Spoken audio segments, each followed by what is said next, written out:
चोरी के माल सहित चोर गिरफ्तार। बिजनौर की बड़ापुर पुलिस ने किया पशु चोरी का खुलासा।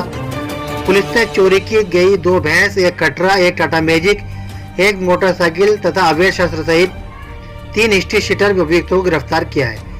गिरफ्तार अभियुक्तों पर आधा दर्जन से ज्यादा मुकदमे दर्ज है। बिजनौर के बड़ापुर थाना क्षेत्र का पूरा मामला है। दरअसल ये पूरा मामला बिजनौर के बड़ापुर थाना क्षेत्र का है, जहां बीते दिनों थाने पर लिखित तहरीर दी गई थी कि किसान के पशु चोरी हुए हैं। बड़ापुर की पुलिस ने तत्परता दिखाते हुए इस मामले में 3 हिस्ट्री शीटर अभियुक्तों को 2 भैंस, 1 कटरा, 1 टाटा मैजिक, 1 मोटरसाइकिल तथा अवैध शस्त्र सहित गिरफ्तार किया है। पुलिस के मुताबिक गिरफ्तार अभियुक्तों के ऊपर आधा दर्जन से ज्यादा मुकदमे दर्ज है। पुलिस अधीक्षक ने इस मामले में टीम गठित की गई थी, जिसमें ये कार्रवाई की है। मामले के खुलासे के लिए पुलिस टीम को 5,000 रुपए का इनाम भी दिया गया है। वैधानिक कार्रवाई की जा रही है। ये थाना बढ़ापुर क्षेत्र में कई दिनों से भैंस चोरी के मामले सामने आ रहे थे। उसी के कारण जो है पुलिस अधीक्षक महोदय द्वारा एक टीम बनाई गई थी। थाना अध्यक्ष निर्देशन में इन अभियुक्तों की गिरफ्तारी की गई। इनके द्वारा जो है परसों की रात में भैंसों की चोरी की गई। 2 भैंसों खोल कर ले जा रहे थे। उसी समय पुलिस को सूचना मिली। पब्लिक के सहयोग से पुलिस के द्वारा तारापुर थाना बढ़ापुर क्षेत्र के जंगल में 3 व्यक्तियों को गिरफ्तार किया गया है। दोनों भैंसें बरामद हो गई हैं। इसमें एक वाहन टाटा का पेश था जिसमें ले जाती थी वो, 2 तमंचे मिले हैं इनके पास और दोनों भैंसें बरामद हुई हैं। एक अभियुक्त जो कोतवाली देहात थाना क्षेत्र का है, इसके ऊपर 8-10 मुकदमे हैं और थाने के हिस्ट्री शीटर भी है। ये पहले भी कई चोरी के द्वारा जनपद में भैंसों स्वीकार की जा रही है। गिरफ्तारी कर ली गई है। इन्हें जेल भेजा जा रहा है और पुलिस टीम को 5,000 रुपए पुरस्कार एसपी साहब द्वारा घोषणा की गई है। बीएलओ की बैठक। बिजनौर के चांदपुर में बीएलओ की बैठक का किया गया आयोजन। आगामी पंचायत चुनाव को लेकर पुनरीक्षण होना है। मतदाता सूची में अवलोकन करने के संबंध में तहसील चांदपुर सभागार में बीएलओ की बैठक का आयोजन किया गया। दरअसल ये पूरा मामला बिजनौर के चांदपुर तहसील का है, जहां आज आगामी पंचायत चुनाव को लेकर तहसील चांदपुर के सभागार में क्षेत्रीय बीएलओ की बैठक का आयोजन किया गया, जिसमें मतदाता सूची में अवलोकन पुनरीक्षण का कार्य 1 अक्टूबर से 12 नवंबर तक चलेगा। जिसमें बीएलओ को निर्देशित किया गया है कि वे घर घर जाकर मतदाता सूची में नाम अवलोकन संशोधन करेंगे। बिजनौर के चांदपुर का पूरा मामला। आगे पंचायत इलेक्शन होना है, तो इलेक्शन होने के पूर्व जो मतदाता सूचियां हैं उनकी पुनरीक्षण करके उसमें नाम परिवर्धन, विलोपन और संशोधन की कार्रवाई के लिए यहाँ पे आयोजित किया गया था बीएलओ की बैठक। ये 1 अक्टूबर से प्रारंभ हो जाएगा और ये घर घर पुनरीक्षण का कार्यक्रम 12 नवंबर तक चलेगा। तो उन्हीं के बारे में किस प्रकार से गन्ना कार्ड भरे जाने हैं, सारे घर घर में जाना है, सबसे घर के एक परिवार से कम से कम एक आदमी से उसके आधार नंबर, मोबाइल नंबर लेनी है। अगर सारे लोग देते हैं सुरक्षा से तो सबके लेने हैं। और इस प्रकार से जो भी गन्ना कार्ड में एंट्रियाँ आएगी उसके आधार पे विलोपन, परिवर्धन और संशोधन सूची तैयार होगी। उसी के हिसाब से जो वर्तमान में मतदाता सूची 2015 वाली है उसको और नए प्रविष्टियों को मिला के एक नई वोटर लिस्ट निकलेगी और उसी को एक ड्राफ्ट के रूप में, आलेख के रूप में प्रकाशित किया जाएगा। पुनः उसमें दावा आपत्ति लेकर के जो नए और नाम बढ़ने से छूट गए हैं या कोई किसी को आपत्ति है कि इसका नाम गलत बढ़ गया है, तो ऐसे कार्रवाइयों को पूर्ण करने के बाद उसको पुनः आलेख ड्राफ्ट रोल में इंक्लूड करके एक नई वोटर लिस्ट आएगी और उसको फाइनल पब्लिकेशन किया जाएगा। वो फाइनल वोटर लिस्ट होगी। फाइनल वोटर लिस्ट तैयार होने के बाद भी अगर किसी का लगता है कि नाम छूट गया है, इसमें अपील करने का भी प्रावधान है और निरंतर पुनरीक्षण में नाम बढ़ाने का भी प्रावधान है। तो उस माध्यम से उसमें अनुलग्नक सूचियाँ लगाई जाएगी। तो इस प्रकार से उसी मतदाता सूची के आधार पे अंत में इलेक्शन होगा। कभी तो 1 अक्टूबर से 12 नवंबर तक चल रहा है, लेकिन दावा आपत्तियों के निस्तारण के बाद निर्वाचन नामावली जो फाइनली पब्लिकेशन होना है 29 दिसंबर को, तो 29 दिसंबर को फाइनल पब्लिकेशन हो जाएगा। वही मतदाता सूची फाइनल होगी और उसके बाद जो भी नाम छूटे हुए होंगे निरंतर पुनरीक्षण के आधार पे या फिर अपील के आधार पे कोई नाम घटने बढ़ने की कार्रवाई जिला स्तर से की जाती है, तो उसको अनुलग्नक रूप में जोड़ के मतदाता सूची फाइनल की जाएगी। एयरपोर्ट भूमि अधिग्रहण में किसानों को धमकाकर सहमत पथ पर प्रशासन करा रहा हस्ताक्षर। सपा के पूर्व मंत्री से किसानों ने लगाई गुहार। अयोध्या में श्री राम एयरपोर्ट भूमि अधिग्रहण प्रकरण में प्रशासन जोर जबरदस्ती पर उतर आई है। आरोप है कि भूस्वामियों से सहमति पत्र पर जबरन हस्ताक्षर करवाए जा रहे हैं, जिसको लेकर किसानों ने समाजवादी पार्टी कार्यालय गुलाब बाली लोहिया भवन जाकर पूर्व मंत्री तेज नारायण पांडे से न्याय की गुहार लगाई है। सपा कार्यालय विज्ञापन गुलाब बाली में आयोजित पत्रकार वार्ता में पूर्व मंत्री तेज नारायण पांडे ने कहा कि श्री राम एयरपोर्ट विस्तारीकरण प्रकरण में प्रशासन द्वारा जबरन की जा रही कार्रवाई न्याय संगत नहीं है। समाजवादी पार्टी आंदोलन करेगी। जिला प्रशासन किसानों के साथ दुर्व्यवहार कर रही है, जो न्याय संगत नहीं है। उन्होंने कहा कि एयरपोर्ट विस्तारीकरण प्रकरण में भूस्वामी 2 होमगार्डों को नौकरी से बर्खास्त करने की धमकी देकर सहमति पत्र पर हस्ताक्षर करवा दिया गया। उन्होंने कहा कि किसान अधिग्रहण मुआवजे को लेकर नाराज है। अन्य गांव की अपेक्षा धर्मपुर गांव के किसानों को वाजिब मुआवजा नहीं मिल पा रहा है।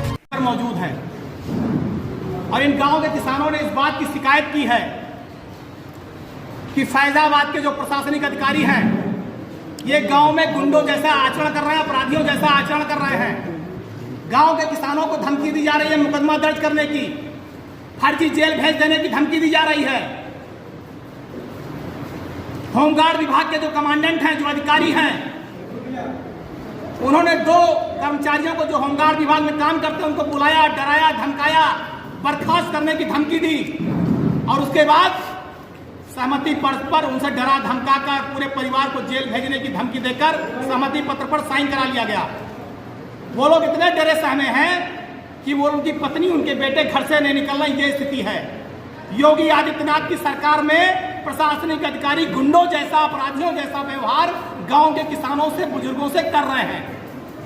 मैं कहना चाहता हूं प्रशासनिक अधिकारियों से, 4.25 साल बीत गया, 1.25 साल बचा है। अपने आचरण को मर्यादित कीजिए। ऐसा कोई व्यवहार मत करिए कि आने वाले समय में जो व्यवहार आप गांव के किसानों के साथ कर रहे हैं, जब सत्ता परिवर्तन हो तो वही व्यवहार आपके साथ हो। कल ढेर सारे किसान आए थे जिनके 2-2 मंजिला मकान बने हैं, मकान गिराए जा रहे हैं। उन मकानों का जो मुआवजा मिल रहा है, जितना इनमें मकान बना उससे कम मुआवजा मिल रहा है। वो सब बेघर होने के कगार पर हैं, सड़क पर आ जाएंगे, उनके पास रहने की कोई व्यवस्था नहीं है। योगी सरकार की पुलिस और प्रशासनिक अधिकारी, राजस्व के अधिकारी गुंडों जैसा व्यवहार कर रहे हैं। जैसा लगता है कि गांव के किसान कोई अपराधी हैं। इन अपराधियों को मुकदमा दर्ज कर देंगे, जेल भेज देंगे, मतलब टार्चर करने का काम उत्तर प्रदेश की सरकार कर रही है। मैं सरकार से कहना चाहता हूं, टार्चर मत करिए। आप भगवान श्री राम के नाम पर एयरपोर्ट अगर बना रहे हैं तो उसमें इन लोगों को सुख और सुविधाएं दीजिए। पूरे जो आप जनौरा ग्राम सभा के लोगों को मुआवजा दे रहे हो, वही मुआवजा आप कुटिया, धर्मपुर, गंजा सारे किसानों को देने का काम करिए। किसी किसान को अपमानित मत करिए, राम के नाम को छोटा मत करिए, राम के नाम को विस्तृत करिए। और अगर आप किसानों को अपमानित करेंगे, किसानों को फर्जी मुकदमे लगाने की बात करेंगे। दंपत्ति बच्चों सहित सड़क पर। बिजनौर के सीओ हारा में पत्नी और उसके पति को ससुरालियों ने पीट कर घर से निकाला। पत्नी के ससुरालियों ने उन्हें मारपीट कर घर से निकाल देने का मामला प्रकाश में आया है, जहां दोनों दंपति 3 दिन से 2 बच्चों के साथ सड़क पर रात दिन गुजार रहे हैं। आरोप है कि इस मामले में पुलिस भी उनका कोई सहयोग नहीं कर रही है। दरअसल ये पूरा मामला बिजनौर के सीओ हारा थाना क्षेत्र के गांव फैजल्लापुर का है, जहां मनोज चंद्रा पुत्र बलराम चंद्रा अपनी पत्नी निधि और 2 बच्चों के साथ रहता है। आरोप है कि निधि चंद्रा और उसके पति मनोज चंद्रा तथा 2 बच्चों को उसके ससुरालियों ने बेवजह मारपीट कर घर से निकाल दिया, जिसके चलते दंपति अपने 2 बच्चों के साथ पिछले 3 दिन से सड़क पर रहकर रात दिन गुजार रहे हैं और उनकी सुध लेने वाला कोई ना तो सरकारी अधिकारी और ना ही समाज सेवा का ढोल पीटने वाले समाज सेवक। निधि चंद्रा का आरोप है कि पुलिस ने इस मामले से उनकी कोई सुनवाई नहीं कर रही है। वे पिछले 3 दिन से यही सड़क पर रहकर अपना गुजर बसर कर रहे हैं। पीड़िता थाने में तहरीर देकर इंसाफ की गुहार लगाई है। जी, क्या नाम है आपका? निधि चंद्रा। कहाँ रहते हैं? ग्राम फैजल्लापुर। क्या हुआ आपके साथ? हमारे साथ मारपीट करी है और हमारा सामान बाहर फेंक दिया है। किसने? हमारे सास ससुर देवर सबने मिलके। तो अभी आप कहाँ रह रहे हैं? अभी हम सड़क पे रह रहे हैं। कितने दिन से? हमें 3 दिन हो गए सड़क पे आए। पुलिस ने क्या मदद करी आपकी? पुलिस ने कुछ मदद नहीं करी है हमारी। अच्छा, ये कौन है आपके? ये हमारे पति है। इनके साथ क्या हुआ? इनके साथ मारपीट करी है। पड़ा हड्डी टूटी। किसने? पापा, छोटा भाई राहुल, मोहित तो क्या कह रहे हैं वो लोग आपको? घर से बेदखल करते हैं तो बाहर निकल। मेरे को कोई स्लिप नहीं आई किसी भी तरह की, किसी भी बात की कि मैं जाता विवाद में कुछ नहीं जाता, मगर प्यार से कह सकते थे। तो अभी क्या चाहते हैं आप? हम ये चाहते हैं कि हमें हिसाब दिलाया जाए सरकारी। संभल जनपद में पुलिस के अपराधियों पर ताबड़तोड़ कार्रवाई। मुखबिर की सूचना पर बंद पड़े मकान में चल रहे आईपीएल सट्टा का कारोबार करने वाले 4 युवक गिरफ्तार। आईपीएल सट्टा किंग से पुलिस ने बरामद किए 11 मोबाइल, एक एलईडी टीवी, एक मैच का भाव बोलने वाली लाइन, आईपीएल मैच का सट्टा लिखे 2 रजिस्टर और 11,400 रुपए की नकदी बरामद की है।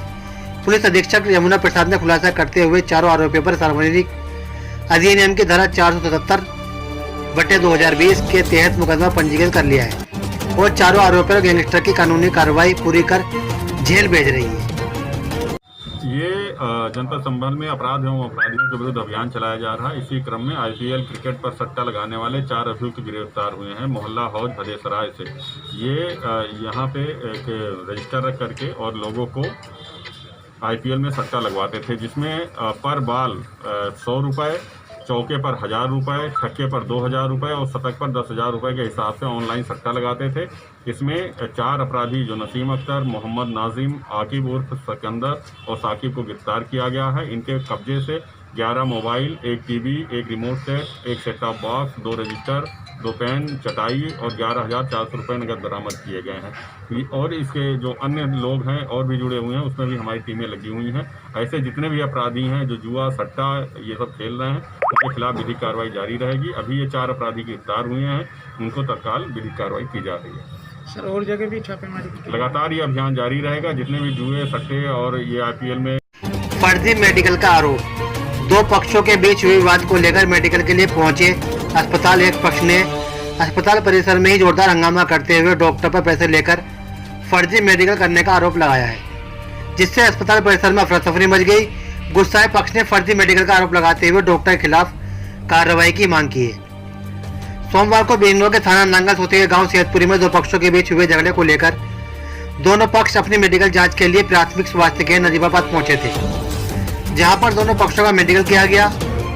आरोप है कि एक पक्ष से डॉक्टर फैज अहमद ने फर्जी मेडिकल के नाम पर पैसे लेकर लोगों के सामने ही ब्लेड मारकर मेडिकल कराया गया, जिस पर दूसरे पक्ष के लोग भड़क उठे।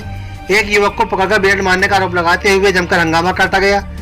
मौके पर पहुंचे प्रभारी चिकित्सा अधिकारी डॉक्टर सर्वेश निराला को डॉक्टर के खिलाफ प्रार्थना पत्र भी सौंपा गया।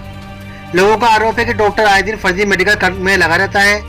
मीडिया के सामने डॉक्टर पर पैसे लेने का आरोप लगाया गया है, जबकि डॉक्टर ने पैसे लेने से साफ तौर पर इनकार किया है। नाम है आपका? मेरा नाम महमूद अहमद है। महमूद अहमद जी, क्या मामला है आप जो आरोप लगा रहे हैं? मेरी बड़ी बहन जो शमशीदा है, उनकी शादी सैदपुरी में हुई है। उन्होंने एक घर बनाया नया। दूसरे पक्ष वालों ने जो है, हमारे जो बहनों हैं इजार भाई, उनकी ईंट आ रही थी, तो ईंट की वजह से उन्होंने रास्ता छोड़ रखा था अपना और ईंट उतरवा रहे थे। दूसरे पक्ष वाले आए और आके गाली देने लगे। हमारा भांजा आया कि भाई हमारे पापा बीमार हैं, शुगर के मरीज है, इन्हें क्यों तुम गाली दे रहे हो? तो उन्हें हमारे भांजे को भी मारा। आजम नाम है उनका। किसी ने, हम पड़ोसी ने जाके कह दिया कि भाई तुम्हारे बेटा का सिर फूट गया। तो हमारी बहन आ रही थी, हमारी बहन के भी ईंट मार दी, सिर फटा पड़ा है। ये बताओ, मेडिकल के नाम पे जो पैसों की बात थी, कितने पैसे लिए? 2 पुलिस वाले आए और वो यहाँ पे लेके आए अस्पताल में। ये नजीबाबाद अस्पताल सरकारी है हमारा, यहाँ पे लेके आए। उनका सामने वालों का मेडिकल चल जाता। हम बोले भाई हमारे भी आदमी का मेडिकल करो। कि भाई तुम्हारा मेडिकल क्या करें, इनके तो चोट बहुत कम है और सामने वालों के जो है दूसरी पार्टी जो है उनके बहुत ज़्यादा है। हमें जो है तुम पहले पैसे दो, कुछ हमारा चाय पानी का खर्चा करो। मैंने जी कितना चाहिए? ना हमें जो है तुम कम से कम 10,000 रुपये दो। तो मेरे से जो है 5,000 रुपये लिए और 10,000 रुपये हमारे भांजे से लिए। अच्छा, कुल किसने लिए? डॉक्टर फैज ने। अच्छा, आप लोगों ने दिए? जी मैंने खुद ने दिए 5,000। किस चीज़ के नाम के? मेडिकल के नाम पे। अब देखो वो किस तरीके से मेडिकल बनाते हैं, पता नहीं। हमारी बहन के चोट काफ़ी सारी है और हमारे जो खिलेरा भाई है पप्पू, उनके भी छुरी लगी हुई है अंगूठे से, पेट में मारे तो उसने हाथ पे रोक लिया। किसने दिलवाए ये पैसे? उन्हें नहीं दिलवाए, सामने वालों ने, दूसरी पार्टी के। उनसे भी पैसे लिए, सामने दूसरी जो पार्टी उनसे भी पैसे लिए और हमसे भी लिए। अब मेडिकल पता नहीं क्या क्या लिख रहा है, हमारी समझ में तो आ नहीं रहा है। मेडिकल मीडिया कर्मियों के सामने हुआ है। मैं मीडिया कर्मियों का नाम नहीं लेना चाहता, उनके सामने हुआ है। ऐसा हमारे ऊपर दिन रात हम मेडिकल करने वाले, ऐसा तो हमने पहली बार सुना है। अच्छा, ब्लेड का जो आरोप लगाया जा रहा था कि ब्लेड मारकर? कोई आरोप नहीं है ब्लेड का। जो चोट है उसके लिए हमने इग्नोर नहीं किया। ब्लेड से इतनी बड़ी चोट नहीं होती। निर्मला जन सेवा समिति द्वारा माताओं एवं बहनों को रोजगार परक प्रशिक्षण दिया जा रहा है। समय आ चुका है जब महिलाएं अपनी अगली पीढ़ी को सम्मान और धन के महत्व की परिभाषा समझाएंगी और इस दिशा में प्रेरणापूर्वक तरीके से आगे बढ़ाएंगी भी। अब हर महिला पूर्णतः आत्मनिर्भर कहलाएगी। निर्मला जन सेवा समिति द्वारा 15 दिवसीय फल संरक्षण व अचार मुरब्बा ट्रेनिंग कार्यक्रम रखा गया, जिसमें महिलाओं को अचार मुरब्बा बनाने का प्रशिक्षण दिया जा रहा है। इस कार्यक्रम के मुख्य अतिथि सुबोध श्रीवास्तव से संपादक अभिजीत टाइम मौजूद थे। स्वागत उपरांत महिलाओं को प्रशिक्षण कार्यक्रम के लिए प्रोत्साहित किया गया। राजकीय खाद्य विज्ञान केंद्र के प्राचार्य ने प्रशिक्षण के सभी बिंदुओं पर प्रकाश डाला और महिलाओं को प्रेरित किया तथा निर्मला जन सेवा समिति के अध्यक्ष ज्योत्सना श्रीवास्तव ने कार्यक्रम में महिलाओं को खाद्य वस्तुओं की औषधीय गुण व गुणवत्ता को बताया। उसके दौरान विभिन्न प्रकार के अचार मुरब्बा का प्रशिक्षण प्रदान किया। समिति के सदस्य अजय कुमार श्रीवास्तव व प्रदीप कुमार श्रीवास्तव खाद्य विज्ञान के विभिन्न बिंदुओं पर प्रकाश डाला। इस अवसर पर दर्जनों की संख्या में मां बहनें शामिल रही। एनजीओ जो है आ जाता है, ये बड़ी अच्छी चीज़ है। जो है एनजीओ के माध्यम से भी हम कार्यक्रम करते रहते हैं और लोगों को प्रशिक्षित करते रहते हैं। ये हमारा जो है निर्मला जन सेवा समिति अयोध्या द्वारा ये कार्यक्रम आयोजित कराया गया है। इनके सहयोग से, इनके सौजन्य से ये कार्यक्रम यहाँ पे प्रशिक्षण चलाया जा रहा है।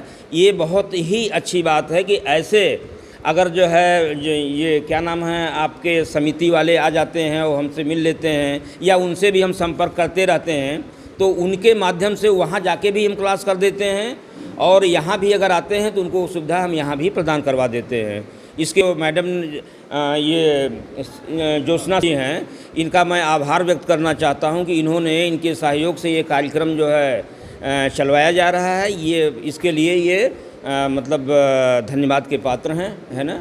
और उम्मीद करते हैं कि मैडम से पुनः जो भी जो है हमारे स्तर का हमारे खाद्य प्रसंस्करण से संबंधित कार्यक्रम होगा उसमें हम अगर हमसे संपर्क किया जाता है तो मैं पूरा सहयोग प्रदान करूंगा। ये कार्यक्रम में इसमें जो चलाया जा रहा है 15 दिवसीय में, इसमें कोई अनुदान नहीं है, ठीक है ना। और कार्यक्रम जैसे महात्मा गांधी से रिलेटेड है या अन्य कार्यक्रम है जिसमें अनुदान की व्यवस्था है तो उसमें वो भी किया जाता है, लेकिन वहाँ प्रशिक्षार्थियों को दिया जाता है।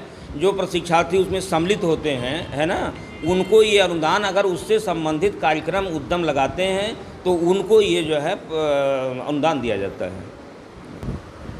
देखिए, मेरी संस्था जो है सामाजिक कार्यों में हमेशा ही अग्रसित रही है और इसको मैं और भी आगे जो कोविड-19 की समस्या आई है इसमें हमारी संस्था महिलाओं को इसलिए मैंने चुना कि ये ऐसा ग्रुप है जो एक परिवार की और समाज की नींव है।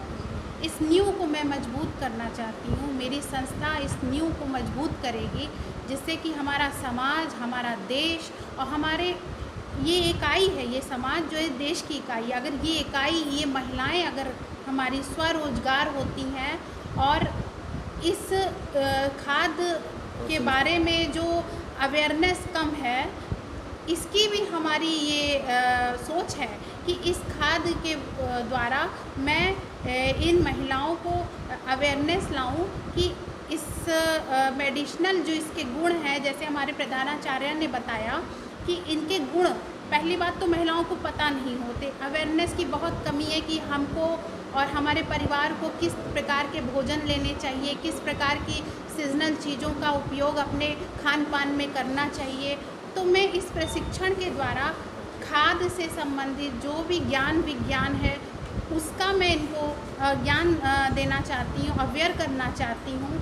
प्लस ये रोजगार परक हो जाएगा कि इन्होंने अचार, मुरब्बा, जेली, विभिन्न प्रकार के जो आइटम बनते हैं उसका प्रशिक्षण जब मैं अपने इस एनजीओ के द्वारा इनको प्रदान कर दूंगी तो इस त्रासदी में कम से कम ये लोग अपना एक रोज़गार अपने घर परिवार से शुरू कर सकती हैं।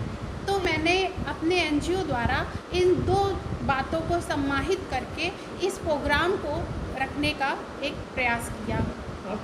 हमारी संस्था खुद ही इसका बेयर करती है, जो भी खर्चे आते हैं, जो भी इनके महिलाओं की ज़रूरतें होती हैं, किसी प्रकार की भी मसाले, मटेरियल जो भी होता है वो हम खुद इसको बेयर करते हैं। नाम ज्योत्सना श्रीवास्तव, अध्यक्ष, जन सेवा समिति अयोध्या। भाजपा प्रदेश महामंत्री प्रियंका रावत का हुआ जोरदार स्वागत। भारतीय जनता पार्टी की प्रदेश महामंत्री प्रियंका रावत ने मंडल पदाधिकारियों, सेक्टर संयोजकों व सेक्टर प्रभारियों के साथ की बैठक। भारतीय जनता पार्टी द्वारा मंडल प्रवास कार्यक्रम के तहत उत्तर प्रदेश की प्रदेश महामंत्री प्रियंका रावत का जनपद में आगमन हुआ। जनपद आगमन पर प्रदेश के महामंत्री का जोरदार स्वागत भी किया गया। प्रदेश महामंत्री ने कहा कि बैठक का मकसद सरकार के कार्यक्रमों व नीतियों को बूथ स्तर पर ले जाना व बूथ की संरचना मजबूत करना है। प्रदेश महामंत्री ने कहा कि आप सभी पदाधिकारी अपने क्षेत्र के लोगों का फोन नंबर और समस्या डायरी में लिख कर रखें। नियमित तौर पर आप बैठक करें, कमजोर बूथ को मजबूत करने का कार्य करें, प्रभावशाली व्यक्ति को जोड़ने का प्रयास करें, पार्टी के विभिन्न कार्यक्रमों को बूथ स्तर पर करें और पंचायत चुनाव में 100% जीत के लिए तैयारी करें।